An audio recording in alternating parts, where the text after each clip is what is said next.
This is purely art.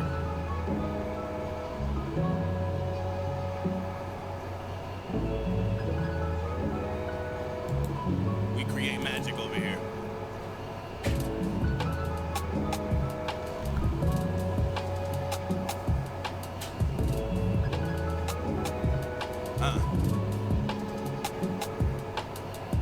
From the day that you start training, you take an oath to real life and fantasy. You upholding them both.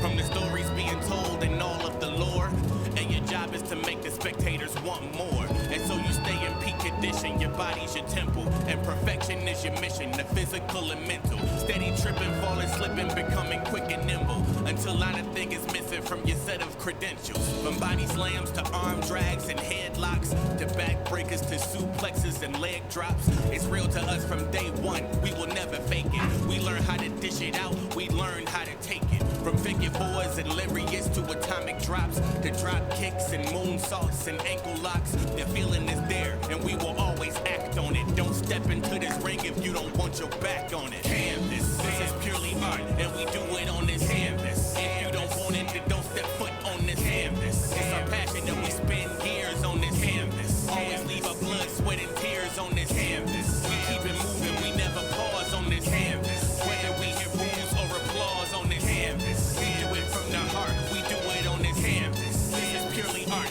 and we put it on this canvas. Sometimes neck breakers, guillotine, canvas, canvas, canvas, canvas. Power bombs, pile drivers, DDT, canvas, canvas, canvas, canvas. Feeling is there, we always act on it. Canvas, canvas, canvas, canvas. We stand off and can't wait to step back on it. Canvas, canvas, canvas, canvas, canvas. You are now inside the Indies with Tim Farley.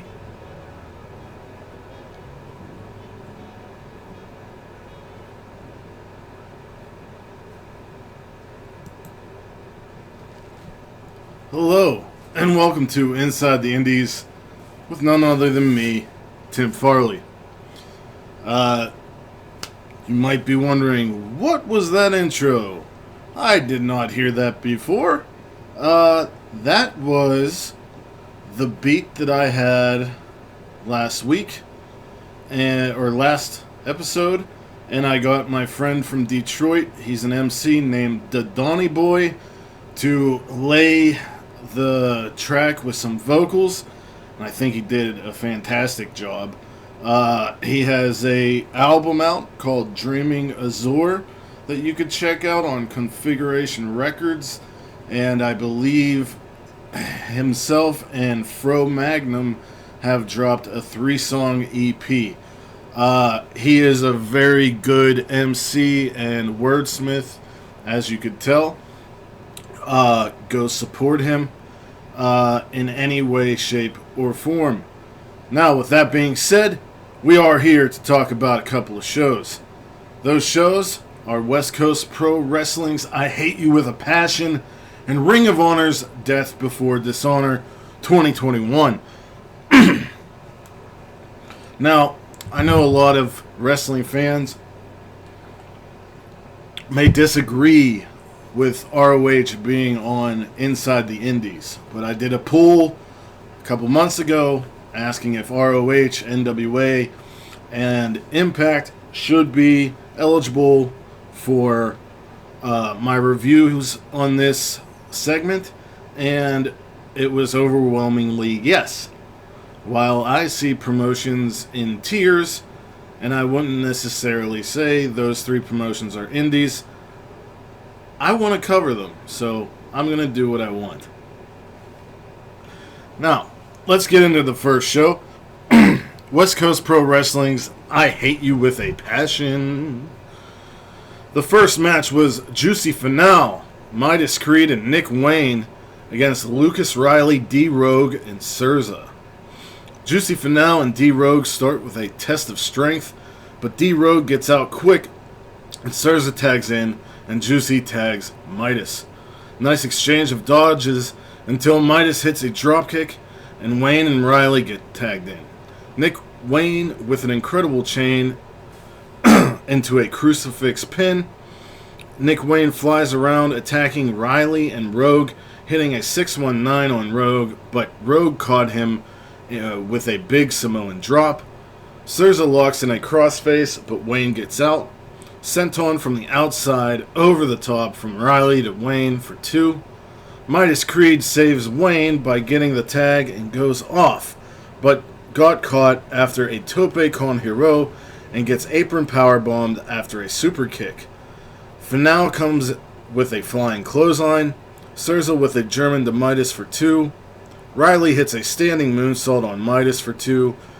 Huge spin kick from Midas to Rogue, turning the tide. Finau finally gets the tag and slams all of his opposition. Juicy lets Midas and Wayne jump off his back for drop kicks in the corner. Insane cutter by Riley to Wayne. Tilt-a-whirl inverted DDT by Creed to Riley. Finau starts dominating and Midas stands on Finau's shoulders, hitting Cerza with a 630 stomp, and Wayne pins Cerza for the win. The heels were great at wrestling a tag match, isolating the young high flyers and making quick tags. Wayne and Midas would mount entertaining comebacks, but the X Factor was Juicy Finau. Good story, good action. Second match was Kevin Blackwood against heavyweight hustle, well, I should say the aesthetic killer Kevin Blackwood against heavyweight hustle Calvin Tankman. It started with strikes, and Calvin hit Blackwood with a big knee to the face, and Blackwood took a powder. They did striking again with Blackwood kicking Tankman's leg, but Tankman ends up getting Blackwood in the corner and punishes him with punches. Blackwood hit the ropes, but Tankman chopped him down. Running the ropes, and Tankman hit a huge shoulder block that sent Blackwood outside. Blackwood tries to chop Tankman, but it has no effect. But Tankman's chops killed Blackwood.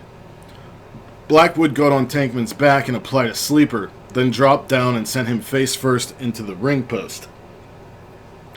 Blackwood followed up with an apron penalty kick. Blackwood attempted for a fireman carry position, but Tankman was too much, and Tankman rocked Blackwood with a heavy forearm. After some stiff shots and many evasions, a pop-up spinning back elbow from Tankman found its mark, and both men fell to the ground.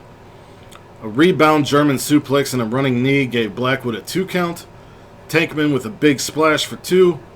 Tankman went to the top and sent Blackwood down the front with a front suplex, but Blackwood jumped up and hit Tankman with a knee, then a modified Death Valley driver for 2. Big lariat by Tankman and a powerbomb for 2, but followed up with an elbow to the back of the head. But Blackwood ended up kicking out. Tankman goes for a driver of sorts, but Blackwood turns over and locks in another sleeper, and Tankman fell to the mat. Tankman got back up as Blackwood rained down elbows that eventually knocked out Tankman. This match exceeded expectations. Really enjoyed the MMA-based strikes from not only Blackwood but also Tankman. Good psychology and in-ring work. At times it felt very Bloodsport and Never Division-esque. I would like to see a rematch. The third match was Jordan Oliver versus Steven Tresario versus Chris Bay. Big Breakfast and the Ultimate Finesser. Oliver wanted a too sweet from Bay, and Bay refused. Bay slides through the second and bottom ropes for a dropkick to Tresario, but holds onto the ropes and traps Oliver in a head scissors and sent him over onto Tresario. Oliver with a suicide dive to Bay and Tresario, spinning DDT to Bay with a kick off Tresario by Oliver, missile dropkick to Oliver, and senton combo to Bay by Tresario. Bay stomped Tresario's hands and followed with a shotgun dropkick for 2. Bay in a tree of woe German suplexed Oliver, who had Tresario in a superplex. Bay and Oliver hit Tresario with a jumping knee and a super kick simultaneously, sending Tresario to the outside. Bay stopped a clout cutter and hit a jumping kick to Oliver. Hangman elbow from the second rope by Bay to Tresario. Moonsault from the top by Tresario to both men, and follows with a scissor kick to Oliver an assisted scissor kick to Bay, then a top rope scissor kick to Oliver for the win. This was my first time seeing Steven Tresario, and he impressed. All three went hard. Many times Tresario was out, and Bay and Oliver would exchange blows until Oliver would take his eyes off Bay and bring Tresario back into the fray. Young, dumb, and broke. Yeah, kinda.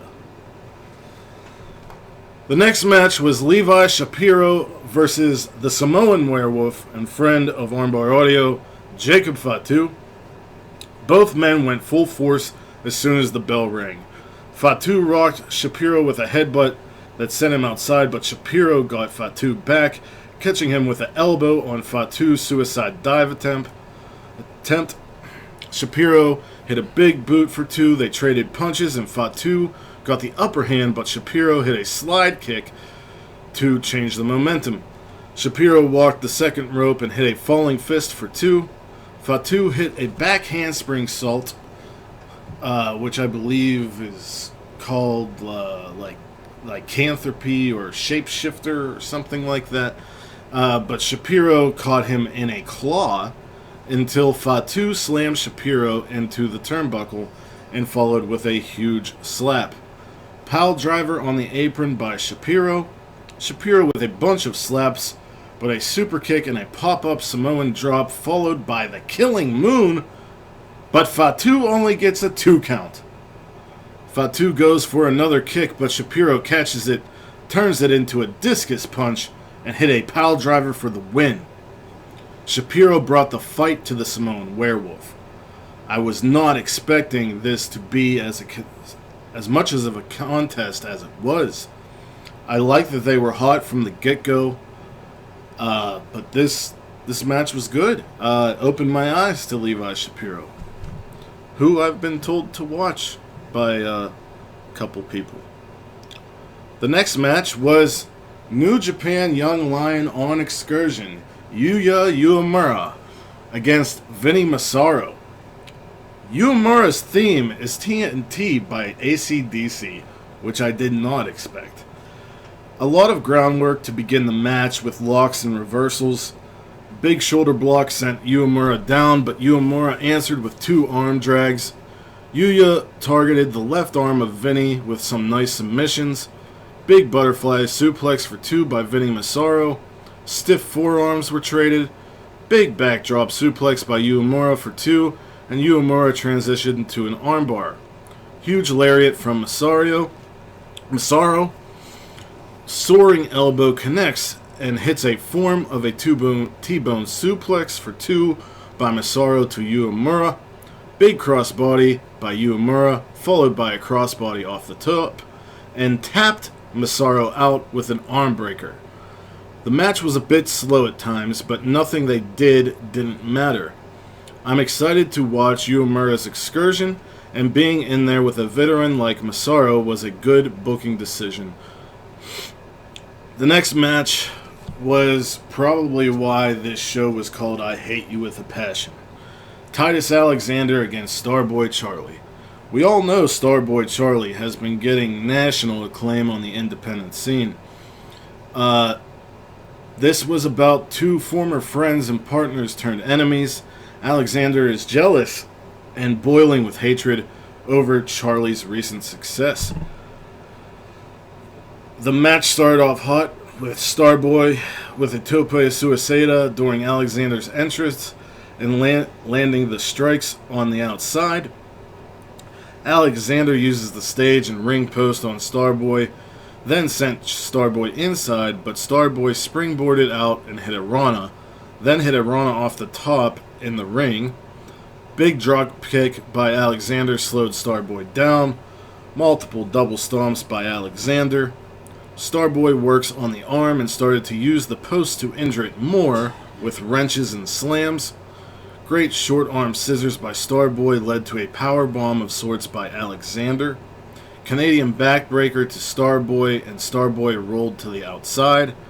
Moonsault off the second to the outside from Starboy, followed by a missile dropkick inside, but Alexander hit a Death Valley driver in response.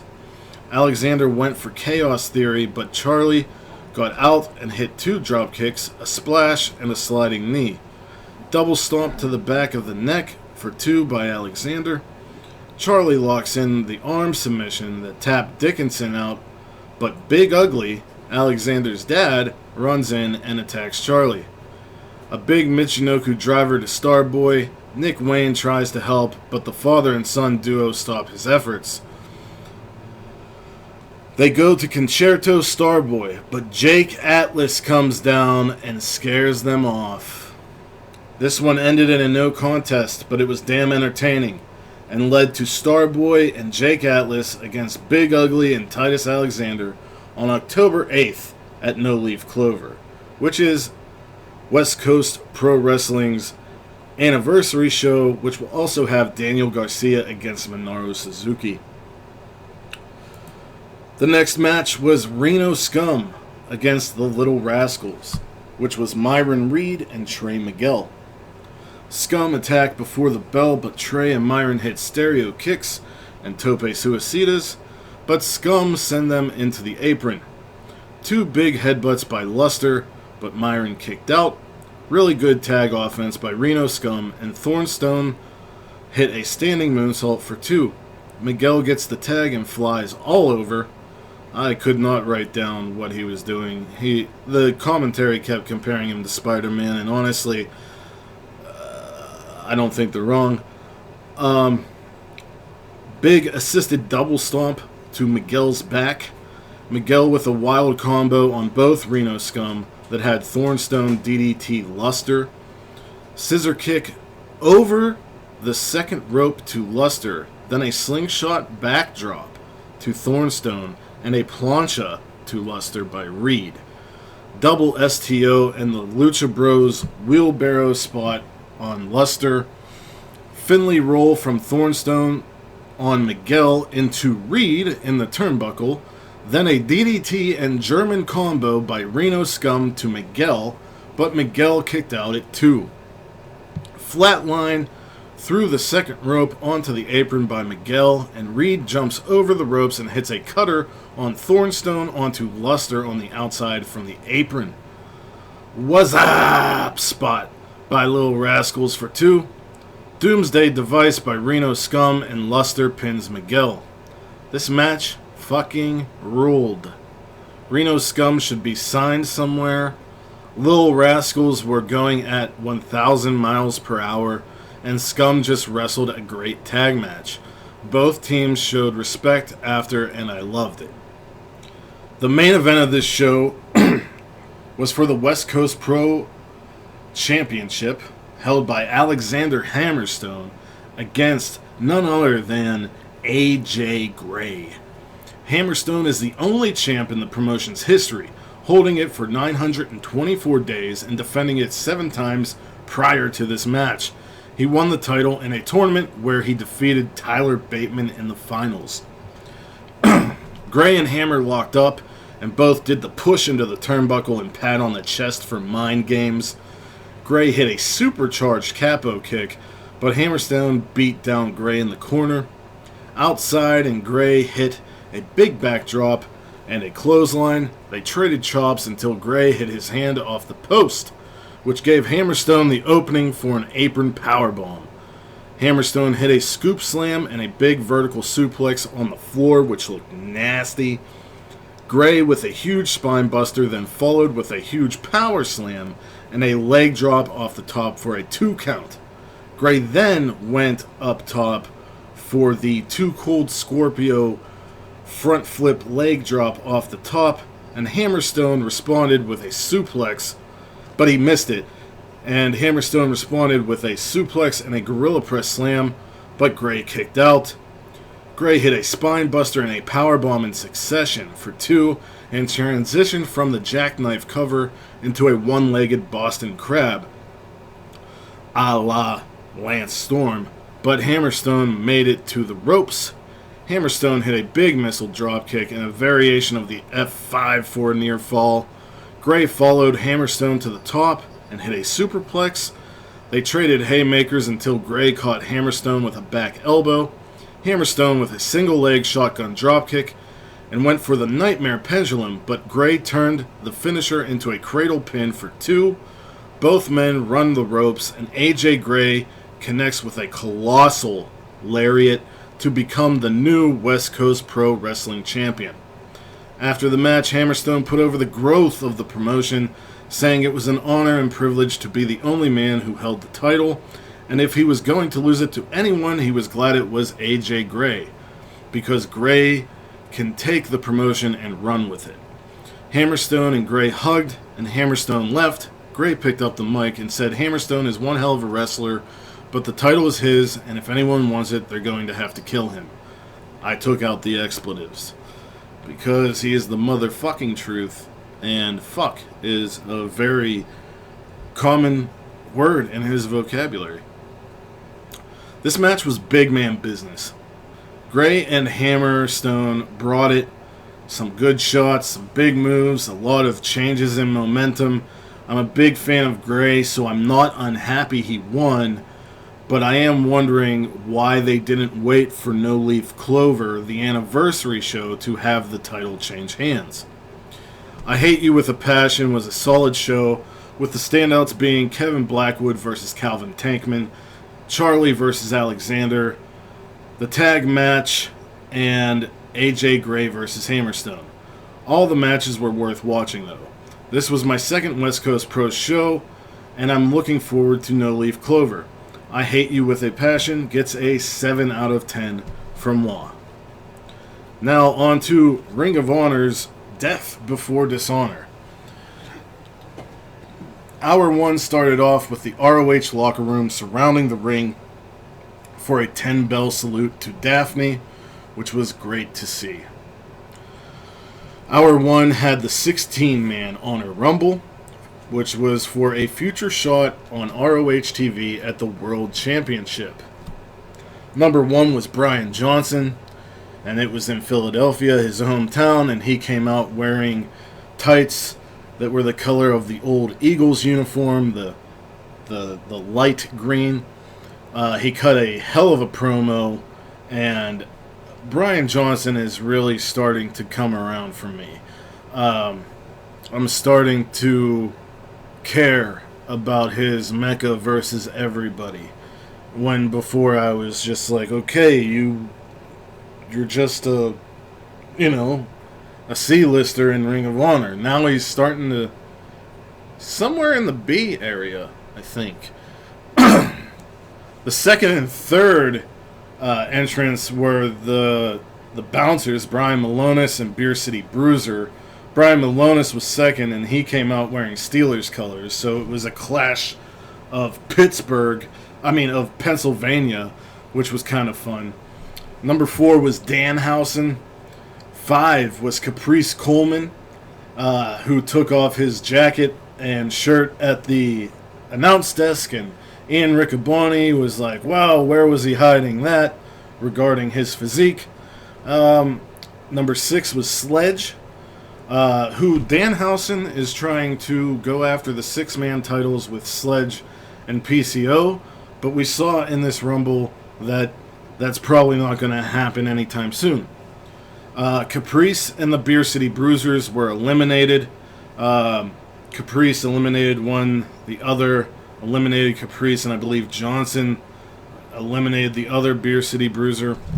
Number 7 was PCO, which news just broke out that PCO does not plan on re-signing with Ring of Honor once his contract is up. I don't know when that is, but whatever.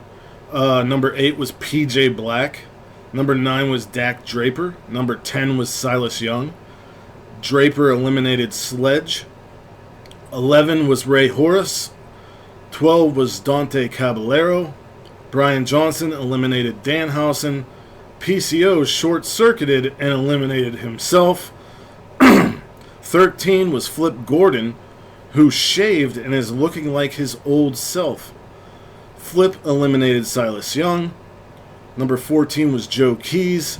Flip tries to too sweet Dante and Joe, possibly thinking they are the Bucks, and they kick him away. Number 15 was world famous CB. Draper eliminated Dante and Joe Keys. And number 16. Who was number 16? None other than Alex Zane. Zane eliminated Dak Draper. Ray Horace eliminated CB. Johnson eliminated Horace. PJ Black, Brian Johnson, Flip Gordon, and Alex Zane remained. Flip eliminated Johnson. Flip went to springboard as Zane was on the top rope, and as he was standing on the rope, Zane eliminated Flip. PJ hit a crossbody to Zane against the ropes. Both go over, but Zane held on and won. Zane has beaten Bandito before. Zane, Flip, Brian Johnson, and Dak Draper really shined in this match, as well as Caprice Coleman. I have eyes on Sledge as well. We get Maria Kanellis talking about the women's tournament and hyping the tournament final for the ROH World's Women's Championship match between Roxy and Miranda Alizé. Roxy had defeated Sumi Sakai, Quinn McKay, and Angelina Love on her way to the finals, while Miranda Alizé defeated Alex Gracia, Nicole Savoy, and Trish Adora. Kenny King and Dragon Lee came out and cut a promo on their opponents for the six-man tag titles, Shane Taylor Promotion. Kenny spit some venom, talking about killing the shepherd, and the sheep won't know where to go, cutting the head, and the body won't know what to do. And Dragon Lee talked about Roosh and put over LFI. Then we got into the main show. The first match was Dalton Castle against Eli Isom. And this one has been boiling for a while. Dalton had scouted Eli Isom and Dak Draper earlier this year and wanted them both, but Eli has not been on that track. He wants to make his own name. Castle picked the ankle before the bell, but Eli came back quick with a dropkick and a tope con hero. Everybody's favorite move. Say it with me now. Tope con hero. Eli threw Castle into the barricades and then inside hit a Northern Light suplex. Big release German by Dalton. Eli laid across the top and Dalton hit a knee to Eli's head as they both end up on the outside again. Castle with a big takedown and a sliding knee for 2. Eli fought Castle off with strikes and followed with a big sidewinder slam for 2. Eli went to throw Dalton inside, but Dalton hit the head scissors. Eli hit a pop-up neck breaker for 2. Dak Draper leaves commentary and pulls Castle out. Eli hits a moonsault on the baby chicks. Had Draper in the ring and hit a low blow to Draper. Dalton went for Bangarang, but Eli rolled Dalton up for 2. Dalton hit a back elbow and followed with a Bangarang for the win. Dalton wins and is #1 contender in the television championship division. I like this storyline. Draper and Eli are in the right position, and Dalton, a man who people thought was losing it, has come back to the top. Dalton needed a lot of help to finish Eli Isom, but it did not hurt Eli Isom. Next, we got Jake Atlas against Taylor Rust. 2 guys coming back from NXT. Now, we talked about Jake Atlas in I Hate You With a Passion, and I Hate You With a Passion happened on Friday. This show happened on Sunday. There was great chain wrestling to start. Rust targets the left arm.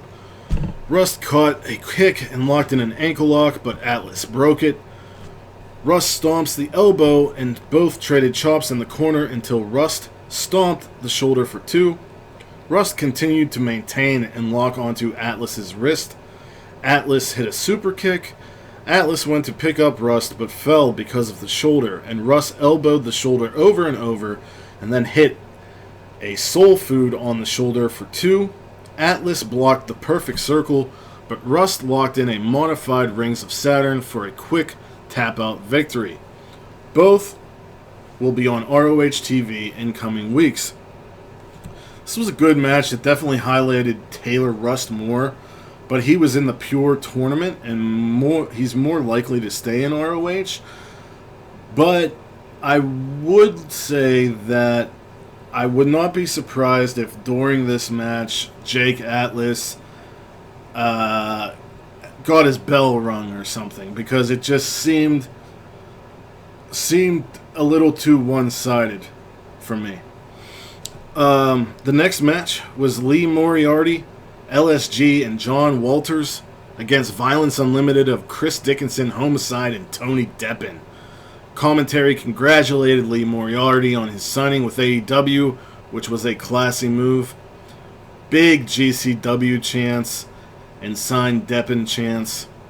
The ROH OG start, and Walters grounded Homicide with a headlock despite a backdrop from Homicide. Dickinson and LSG get in, and a lot of fast roll-ups till they trade ankle locks, and Deppen and Moriarty get in. Fast-paced, technical kicks, technical offense from Moriarty, kind of insane looking. I believe he had like a Guerrero special and like a bow and arrow, and he was spinning at one point. He was moving so fast and doing so many things. I don't know. I don't know what he did. It was insane. Moriarty locked all of them in abdominal stretches until Walters and Homicide came back in. Walters used Deppen to apply a sharpshooter on Homicide and then applied a camel clutch until Dickinson broke it. Violence Unlimited worked over Walters. Lung blower from Walters to Homicide, and Dickinson and LSG tag in. LSG with a stunner and a kick for 2. Yeah, that sounds weird, doesn't it? It's usually a kick to the gut and then a stunner, but it was a stunner and then a high kick. LSG hit Rocket by Baby on Dickinson and springboards, but Deppen intercepted and hit him with a leaping knee to the chin, which just looked absolutely devastating. If I was Ron Funches and watching this, I would not want to get into that ring. Moriarty with a flying forearm to Dickinson. Walters with a dragon screw to Dickinson, a DDT to Homicide, and a double Muda lock. Deppen breaks it with a double stomp. LSG hit a crossbody to Deppen. Moriarty and Dickinson trade strikes. Homicide with a Lope cannonball to everyone. Dickinson with a Death Valley driver on Moriarty for the win. This was a blink and you miss it match. Pretty damn fantastic. All of them were great. Check this match out. Moriarty will prosper. All of them will. Walters was really impressive as well. After the match, the foundation came down, minus Gresham. Lethal addressed LSG, Walters, and Moriarty. He put over the future of ROH, mentioning Eli Isom, the World's Women's Championship, LSG, and called Walters a legend. Jay Lethal told Lee he wished Lee would have stayed for the Pure division. Lethal talked about the influence of Eddie Guerrero, Dean Malenko, Samoa Joe, AJ Styles, Reckless Youth, and Alex Shelley. Lethal says the wrestling world is doing pretty damn good, but it's time for Pure Wrestling to become number 1. Others come to the stage, and Lethal puts over Gresham as a Pure champion. Lethal says during the peak of the pandemic, people said Pure Wrestling was unique and new and cool. And while that's great, it isn't new, and it's the wrestling they all grew up watching and loving. This was a good moment. Jay Lethal was not booked, so of course ROH had to place their franchise player somewhere, and it made all the sense in the world to have him talk here, especially with Lee Moriarty getting signed to AEW. The next match was the Briscoes versus the OGK. The Briscoes are ranked number 3 and the OGK are unranked. Big missile dropkick from Taven to Mark Briscoe. Jay stopped a Lope Doomsday device. Moonsault to the outside from Taven to Jay and Bennett. Mark performed a big dive off the top rope and landed on both opponents at ringside. The Briscoes isolated Taven. Briscoes showed great ring IQ and tag team chemistry, as one would expect. Bennett planted Jay with a Spicoli driver. Super kick from Taven and a spear by Bennett stopped Mark Briscoe's offense. Mark with a blockbuster off the apron to Taven. Mark performed Froggy Bow on Taven and had him pinned, but Bennett broke it up at the last moment. Mark had a chair that he set up by the ropes. Mark used the chair as a springboard to dive onto Bennett at ringside. In the ring, Jay set up Taven for a Jay Driller, but Taven countered into an inside cradle and scored the pin. This match was a very good show of tag team wrestling. Briscoes are always worth watching, and the OGK needed the win. Taven and Mark Briscoe really shined here. I would say that I don't quite understand the booking of Taven. I guess since he lost to Vincent, maybe he's starting over where he started in the tag team division. That's okay though, because we'll talk about Ring of Honor and all together at the end. The next match was the Pure Championship. Jonathan Gresham defending against Josh Woods, another friend of Armbar Audio. They both locked into a Greco-Roman knuckle lock and traded positioning for a while. Both men used a rope break around 4 minutes in. They were tangled up in the rope, and the referee counted against both men. Woods took Gresham down with an arm drag, and Gresham brought Woods down with a head scissors. Woods went to the top, but Gresham threw his leg over and drop-kicked Woods' hand. Gresham went up top, but Woods jumped up, elbowed Gresham, and did a kind of suplex to bring Gresham down. They got tied up in the ropes again around 9 minutes. Gresham didn't release the hold, and the referee scolded Gresham, but he didn't rule it as a rope break for either man. Woods would ground Gresham, and Gresham would use his legs to put pressure on Woods' shoulder. Gresham and Woods got tied up in the ropes again around 10 minutes and 30 seconds, and this time the referee took another rope break away from both men. Both men ended up rolling around the ring in an inside cradle that resulted in both men being pinned. The match was ruled a draw. Gresham took the mic and told the referee to give the belt back to the timekeeper's table. He said there was no way in hell that he was going to allow a decision like that to tarnish his record. Gresham told Woods that he would be 13-0 as champion after tonight. He told the referee to start the clock again. Gresham and Woods shook hands and then exchanged hard slaps. They ended up tied up in the ropes and kept fighting, so the referee took away their final rope breaks at 13:05. Woods caught Gresham in a rear naked choke. Gresham faded, but he eventually came to life and broke out of the hold. They traded covers, including one that was in the ropes. Coleman pointed out the referee continued to count that pin because they had burned through their rope breaks. Woods caught Gresham leaping off the ropes with a knee to the head. Gresham came back and hit Woods with a series of elbows to the neck and then hooked him in a crucifix for a near fall. Gresham applied an ankle lock. Woods rolled out of the hold and then applied an ankle lock of his own.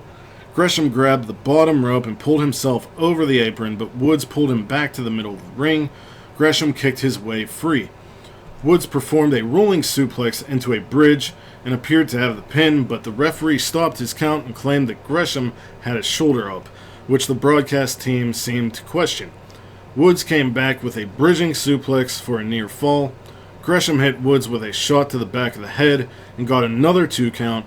Gresham had Woods in an arm submission hold, but Woods powered him up and performed a suplex from a tombstone position and ended up scoring the clean victory. Riccoboni and Coleman noted that Woods lost his father over the last couple weeks. They said his father was scheduled to see Woods wrestle in person for the first time at Death Before Dishonor. Gresham took the belt and strapped it around the waist of Woods, who then celebrated with the championship. This was a struggle between Woods' power and endurance and Gresham's IQ and speed. They traded literally everything. Tit for tat they went, giving the fans and viewers at home a true, pure battle. I love that Woods is getting the push, and Gresham doesn't have to prove his worth at all. This was a great match. Next was the ROH World 6-Man Tag Team Championships. up for grabs when LFI of Kenny King, Dragon Lee, and Bestia del Ring fought against Shane Taylor Promotions of Shane Taylor, Khan, and Moses. King attacked Shane with a chair before Shane got in the ring, and O'Shea Edwards took Shane's place, as Shane was deemed not able to compete. Dragon Lee and Khan start off after King and Edwards tag out pretty much as soon as the bell rang. A lot of fighting in the corners resulting in Dragon Lee going for a dropkick, but Khan leaving the ring and Moses putting Lee down. Bestia and Moses traded shoulder blocks until Bestia put Moses down. Big splash in the corner by Moses, but Bestia knocks him down with a lariat. Edwards and King got in, and Edwards caught a spinning kick and spine bustered King. Big leg drop from Kenny King to Khan. Bestia and Lee with splashes to Khan and a double drop kick to Khan's back. Moses picked up Lee from the ground and delivered a huge powerbomb for 2. Snap power slam to Lee from Edwards for 2. Edwards with a sit-out powerbomb to Lee and a pop-up cutter to King from Moses. LFI triple team Khan, but Edwards breaks the pin. Moses picks up King, and Khan hits a DDT. Edwards follows with a top rope splash, but Bestia stops the count. Bestia with a plancha to Edwards, Khan with a plancha to Bestia, and Lee with a Kotope Kon Hiro. There it is again. Moses with the apron cannonball to everyone. King hit a spinebuster and followed with a blockbuster to Moses, but Taylor comes in and whacked King with a chair, and Moses got the pin after Taylor retreated. Edwards getting some shine was awesome. Love how King's promo foreshadowed his attack on Shane.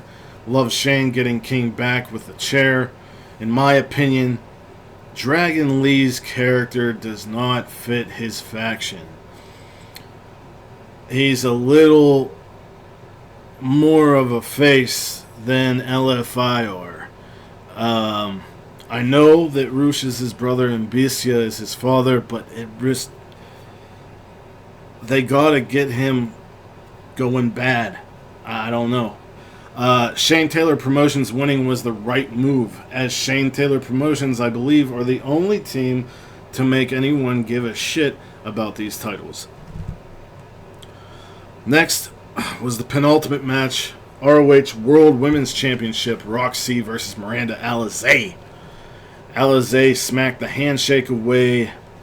She did not want the code of honor. They exchanged holds until Roxy locked a bridging hammerlock. They exchanged arm rings and kept switching holds on the ground until both retreated. Head scissors by Alizé, but Roxy cartwheels out. Alizé slaps Roxy, but Roxy pummeled Alizé. Alizé slammed Roxy from the corner down to the mat for 2. Splash in the corner, face wash, drop kick in the corner, and snap suplex. And Alizé covered, but only got 2. Lucha arm drag from the apron in by Roxy, but Alizé stops it and bit the fingers of Roxy. Basement Rana from Alizé for 2. Roxy with double knees in the corner and a Thez press off the second for a 2 count. Russian leg sweep followed by a standing moonsault knees for 2 by Roxy. Ripcord knee for 2 by Alizé. Alizé hit a GTS, but Roxy kicks out 3 times. DDT from the second rope, but Roxy kicks out again. Alizé locks in Miranda's rights, but after a good amount of time, Roxy got to the ropes. Roxy pulled Alizé out and threw her into the barricades and followed with a lope. Alizé hit a baseball slide and a lope in response, and they both were out on the outside. Both got back in right before the 20 count. Alizé hit a cutter but waited too long, and Roxy hit a running knee. Crucifix pin into Miranda's rights, but Roxy turns it over and locked in a crossface of her own, but Alizé turned it into a cover for 2. 2 super kicks, drive-by attempt, but Roxy caught Alizé with a super kick and a code red, and Roxy won the ROH World Women's Championship. Roxy's family congratulated her in the ring. Her mother hugged her first, and her stepfather picked her up. This was an awesome match. I feel they could have went either way, but I was pulling for Roxy. Alizé is a fantastic heel. Roxy is a fantastic babyface. It's refreshing that ROH went with two newer faces than some of the regular faces in the tournament. This was good stuff. I recommend it. And then we got the main event, which was a four corners elimination match for the ROH World Championship. Bandito against Brody King against Demonic Flamita against EC3. Flamita pushed Brody King and EC3, then slid out of the ring. When Bandito came closer, Flamita pulled Bandito to the outside. Inside the ring, EC3 and Brody King battled, Brody laying in hard chops and tossing EC3 around, while EC3 responded with a Thez press and pummeled King on the ground. EC3 hit a clothesline that sent both men to the outside. Flamita and Bandito came back in, and there was a lot of fast-paced dodging. Bandito hit a head scissors takedown, but Flamita back handspringed off the ropes and backflipped onto his feet. Another attempt at the head scissors takedown, where it seemed like Bandito would never stop rotating, took Flamita down, and to the outside Flamita went. Bandito with a Fosbury flop to Flamita and a Tope Suicida with such velocity to Brody King that Bandito flew into the crowd. EC3 hit a STO variation on Bandito for two and hit Flamita with a TKO onto his knee. As Brody went for a superplex on Bandito, EC3 powerbombed Brody off the top, threw Bandito off the top onto Brody, then powerbombed Bandito onto Brody. EC3 was setting up for the butterfly driver on Bandito when Flamita hit him with a chair. The referee was at ringside checking on Brody King and missed Flamita's chair shot, but he spotted EC3 and disqualified him. Flamita laid in the corner and laughed about what happened. Flamita stood up and offered Bandito a handshake with the hope that they would work together. King clotheslined both of his opponents. They responded with a double super kick and some tag team moves, including a double moonsault. Bandito and Flamita hugged. They continued to work together, and both men got 2 counts on King. King fired up and went after both men. King positioned Bandito on the ropes, but Flamita put him in a Doomsday Device position, and then Bandito performed a top rope Hurricane Rana on King. Riccaboni called it a Tijuana Destroyer. King ended up at ringside. Bandito shot Flamita over the top rope onto Brody King. Bandito went up top and performed a moonsault onto King and Flamita. Back in the ring, Flamita set up for a muscle buster on Bandito, but King broke it up and hit the all-seeing eye on Flamita and pinned him. Bandito and King shook hands. King hit some power moves on Bandito and got a good near fall following a pile driver. King placed Bandito on the top rope and blasted him with a shot to the chest. King went to the ropes, and Bandito returned the favor with a chop that knocked King off the ropes. Bandito performed a snap Rana for a near fall. Bandito performed a crucifix bomb for another near fall. Bandito performed a top rope shooting star press and went for the pin, but King kicked out at 1. King popped up and turned Bandito inside out with a lariat. King set up for a Gonzo bomb, but Bandito rolled him into a pin. Bandito rolled Brody King around in that position and eventually used a La Magistral to get the pin. After the match, King congratulated Bandito and left the ring. Foundation members Jay Lethal, Red Titus, Jonathan Gresham, and Tracy Williams walked out applauding. The Foundation entered the ring and shook hands with Bandito. Gresham had an especially long handshake with the champion. Vincent, Dutch, Bateman, and Vita Von Star walked onto the stage dressed in all white and applauded while Riccaboni closed the show. This match was fun as hell. I would have rather seen Flamita be the last opponent for Bandito, given their history and how they worked together during the match. Flamita should have turned and got the pin on Brody instead of Brody eliminating Flamita. The EC3 elimination made sense, seeing how EC3 is running his own shows, working the indies, and controlling his narrative.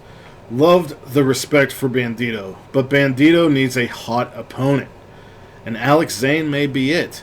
Or, as that long handshake was, maybe it's Jonathan Gresham. Death Before Dishonor was a decent show. Nothing felt like a letdown. Younger talent were shown the spotlight. The women's division has a champion, and Bandito is gaining the respect of his peers as he stands alone among many factions. This felt like a build-up show and not a blow-off show, and that's okay. I give Death Before Dishonor between a 7.5 and an 8 out of 10. And that is Inside the Indies with me, Tim Farley. Hopefully you enjoyed it. Check out both of these shows. West Coast Pro is on IWTV. You could watch the ROH show on Honor Club or Fight. I do not know when the next Inside the Indies will be, but I know it will be great. And with that, wherever you are in the world, whether it's morning, noon, or night, you have a great one, and peace and love to all of you. Bang! Do, do, do.